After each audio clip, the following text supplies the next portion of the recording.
Romo, sudah ada chat yang masuk dari Mas Heri Suwondo. Itu teman saya itu kelihatan. Iya, teman saya juga Romo. Iya, itu teman saya baik hati. Iya.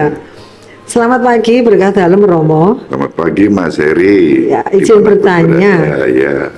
Apakah dasar Alkitabiah terkait nyadran dalam tradisi Katolik? Dasar Alkitabiahnya Romo. Wah, itu saya harus buka kepean itu karena menyangkut ayat-ayat ya. Menyangkut ayat-ayat itu ada dasar Alkitabiahnya ada. Kalau kita membaca secara umum itu kan kita punya di Perjanjian Lama itu ada kitab Makabe. Ya, itu pada umumnya itu yang dikutip. Itu Makabe yang kedua bab 12 ayat 45. Ya, di sana dikatakan lagi pula Yudas Makabe ini ingat bahwa tersedialah pahala yang amat indah bagi sekalian orang yang meninggal dengan saleh. Ya. Ini sungguh-sungguh suatu pikiran yang mursyid dan saleh. Ya. Lalu doa untuk orang meninggal itu ada di sana. Dasar utamanya biasanya itu. Ya.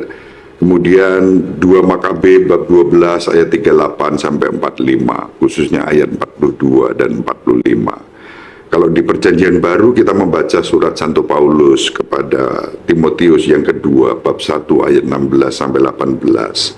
Teks-teks itu semua bicara tentang bagaimana relasi kita dengan mereka yang sudah meninggal dunia. Sehingga doa-doa untuk mereka yang berpulang ini juga tertuju untuk yang masih hidup. Kan sanak kerabat begitulah, sahabat, saudaranya, keluarganya juga mendapatkan penghiburan berkat doa-doa itu. Kalau kita membaca lagi ada tuh di surat Santo Paulus pada umat di Roma ya. Di Roma bab 15 ayat 1. Kemudian surat Santo Paulus pada umat di Galatia bab 6 ayat 2. Itu biasanya menjadi dasar untuk itu. Lalu surat pada umat di Roma bab 8 ayat 38 sampai 39. Intinya apa? Apa yang dilakukan oleh gereja Katolik dengan nyadran Katolik itu Mbak Agnes bukan sesuatu yang tanpa dasar Alkitabiah. Ya, kita punya landasan biblis. Wah, istilahnya keren. Biblis ya, bukan burung biblis ya. Landasan Alkitabiah. Kita lakukan sesuai dengan apa yang diajarkan dalam kitab suci. Lalu gereja menafsirkan yang dari kitab suci itu dengan satu ajaran yang disebut ajaran suci. Maka lalu ada katekismus. Di katekismus juga disebut, diajarkan bagaimana kita memberi tempat dan doa. Nah, kalau katekismus coba kita buka di katekismus berapa.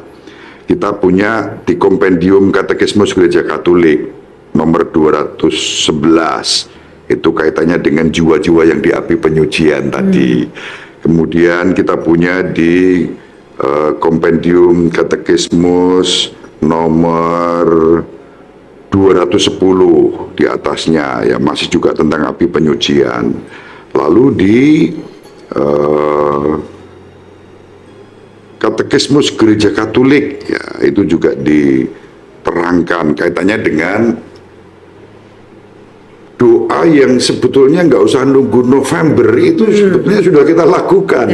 Setiap kali kita merayakan Ekaristi, doa syukur agung yang kita daraskan ya, yang didaraskan oleh seorang imam, itu kan menyebut contohnya misalnya di doa syukur agung yang kedua, itu ada kalimat, ingatlah juga ya Bapa akan saudari-saudara kami yang telah meninggal dunia, yang berharap untuk kebangkitan, sambutlah mereka dalam cahaya wajahmu.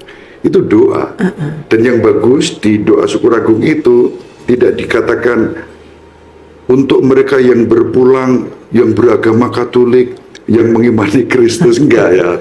Untuk semua orang yang meninggal dalam damai, dan siapapun yang merindukan, sambutlah mereka dalam cahaya wajahmu. Artinya kita juga berdoa untuk semua orang. Itu keren itu. Ini yang kerap kali dilupakan, tidak diperhatikan. Seakan-akan doa yang untuk di misa itu hanya untuk yang Katolik saja. Enggak, untuk semua orang. Apalagi nanti ketika kita doa syukur agung di kata-kata konstitusi yang kedua, saat imam mengambil piala, kan imam bilang, ambillah dan minumlah kamu semua, inilah piala darahku, darah perjanjian baru dan kekal yang ditumpahkan bagimu dan bagi semua orang demi pengampunan dosa. Lakukanlah ini sebagai kenangan akan dahulu. Yesus tidak bilang yang ditumpahkan Bagi bagimu orang Katolik saja, atau yang pakai nama baptis Agnes saja, gitu ya, enggak. Atau Aloysius, enggak, semua orang. Ini Ya. kekuatan iman kita. Oke. Nanti cukup jelas ya Romo ya. Oh, jelas Dasar biblisnya, Alkitabiahnya. Moga-moga untuk Mbak Agnes jelas juga loh ya. Oh, jelas, Kalau Romo. untuk saya jelas banget. Jelas Romo. Ya, jelas Moga-moga Romo. juga untuk Mas ini, Heri. para Mas Heri tadi ya, Mas Heri Suwanto, jelas juga untuk semua yang nonton di akun YouTube-nya Kemenak Kulon Progo. Jangan lupa subscribe ya. Malah aku promosi loh ya apa ya. Monggo Mbak Agnes. Baik, terima kasih Romo. Sahabat peradaban kasih yang terkasih, sampai jumpa pada episode berikutnya. Terima kasih atas kebersamaan kita. Salam peradaban kasih ekologis. Berkah dalam